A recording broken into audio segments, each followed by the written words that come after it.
to what extent do you think China is watching the Ukraine situation and saying, eventually military strength is what matters, especially over a topic that is so close to the Chinese heart, over Taiwan? Every Chinese knows the dynamics of three kingdoms. Many of you would have read The Romance of the Three Kingdoms. And if for the US, the main challenge is China, then the US should move close to Russia and combine with Russia against China. So the fact that the US and Russia have become mortal enemies is a gift to China. Of course, China is very careful to triangulate this position and not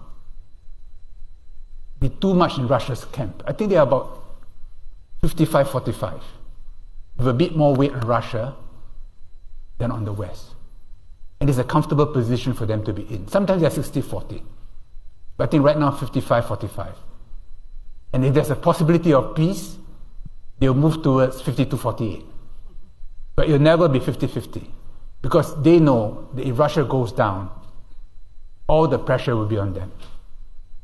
They can't say it, but it's obvious their strategic thinking.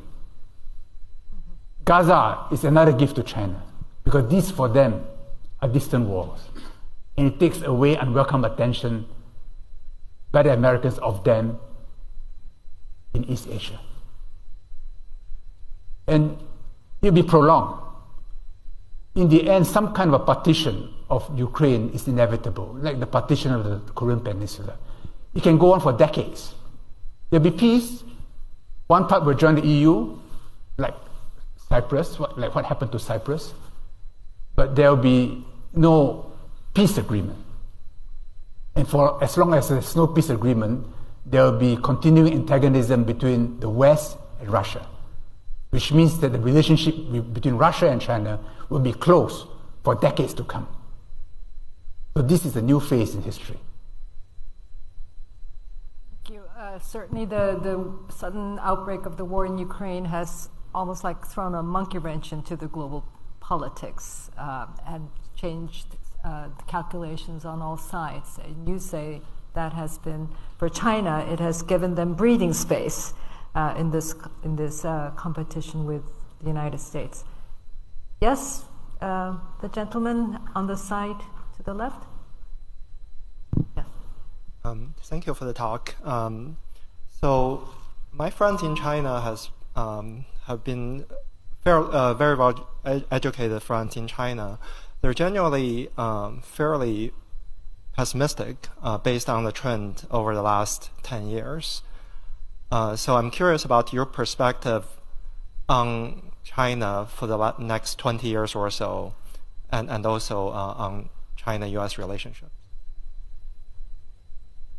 Organically, China will continue to grow because it's still got a lot of slack to take up.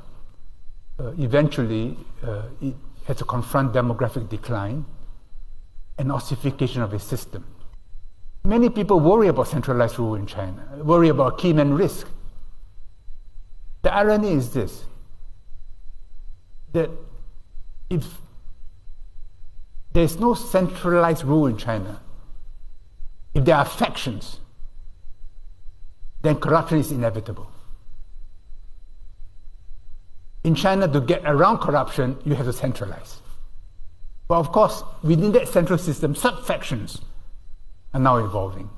So this is the dynamic of Chinese society. Every dynasty goes through this progression. China will eventually, but I don't think in the near future. Right now, they're producing more STEM graduates than the rest of the world combined. They are very hardworking people, very high savers. And in many areas, they are formidable. Yes, at the frontier of science, they can't match America. But what they're now saying is, yes, from 0 to 1, it'll be America. But from 1 to 100, it'll be China. Elon Musk has repeatedly hinted about this. He said design is not difficult. The manufacturing is difficult. In other words, to throw up new ideas. Perhaps America has the most fertile ground. But to carry it to fruition across time and space, China may have an advantage in certain industries, India in others. So yes, I know right now there's pessimism in China because of the pricking of the real estate bubble, youth unemployment, a sense that the bureaucracy has become rigid because everyone is afraid. A friend of mine said, when I was at a meeting in Beijing, he said the Beijing is very tense. My reply to him was, since when was the imperial capital not tense? But this is China. And this drama we cannot affect. And it's very difficult for individual Chinese to affect that drama. Just to tag on to that question. So you think with the continuation of collective leadership at the very top, this fight against corruption would not have succeeded?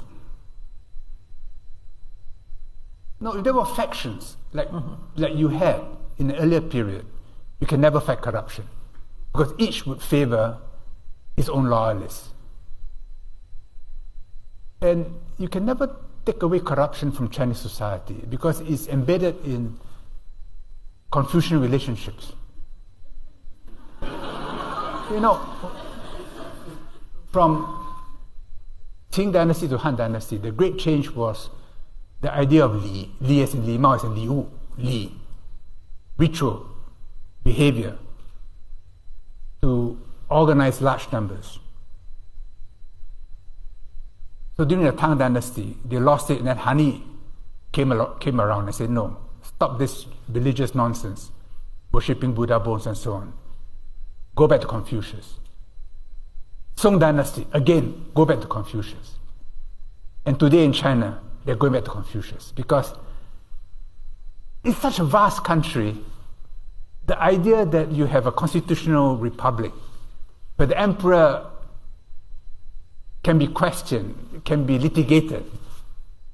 You cannot run Chinese society like that. Just as you cannot run Western society like China. So when the Chinese people say, look at the West today, look at their parliaments, they are abusing one another, how can it work? I think this is a long tradition going back to the days of the Roman Republic, of Cicero, of Catiline. This has always been the West. The British Parliament. Why do they have a sergeant at arms? Why is it before you pass a bill, the doors are locked, bolted? Because sometime in the past, people broke in as votes were taken to influence the vote. The sergeant at arms carried today a ceremonial mace. It was once a weapon to bludgeon you if you interfere in proceedings. So each of us is a prisoner of our own history. You can't change Islamic society and say, look, depart from the Quran. You will fail. The West will be the West and the East will be the East. Will they meet? Yes, they will meet. And in some ways, they meet in America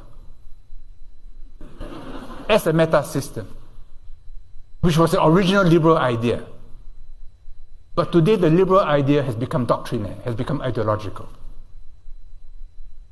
But if we can recover that liberal idea of accepting differences and finding commonalities in our differences, then we will have a working meta system which can bring hope to the world. A working meta system.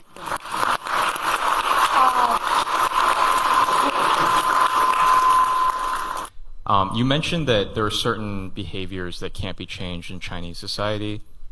You also talked about how maybe we shouldn't be in the business of trying to change China. However, there's certain behaviors that China does that many Americans would perceive as deal breakers, backstabbing potentially. Theft of intellectual property, things like the unequal desire to hack us and embed future solutions that may destroy our infrastructure. So if you were America, how would you approach these behaviors? Would you try to change them, or would you try to somehow like maneuver around them? Thank you. Intellectual property is a problem which resolves itself because China has become a major producer of intellectual property in the world. And it's become in China's interest to protect intellectual property. And it's improved a lot from previous years. At the beginning, of course, they will copy, they will make do, which all developing countries do. It was not surprising. I remember when I was Minister for Information and the Arts, and Disney figures were being parroted in China. When I visited Disney, I said, look, well, they're building your future market. And indeed it did, because now Disney is able to exact full royalties because of intellectual property protection in China itself. So it's improved a lot. It's improved a lot. I think it's a receding problem. It's not a growing problem. The other issue of, I think what you're suggesting is intelligence gathering through embedded devices, the internet, and so on. I think all countries do that. Probably the US more than any other country. It's a spy versus spy game. I mean, in a small way, when I was in the Singapore Armed Forces, I had some understanding of this game. It will never go away for as long as we have nation states. It can be managed. It should never get out of hand. If we allow in any country for intelligence to drive policy, you have a problem. You take, say, 5G. The US took a position to kill Huawei.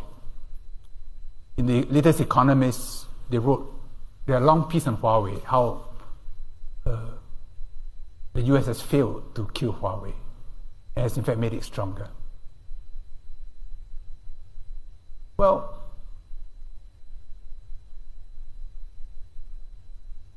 if you say,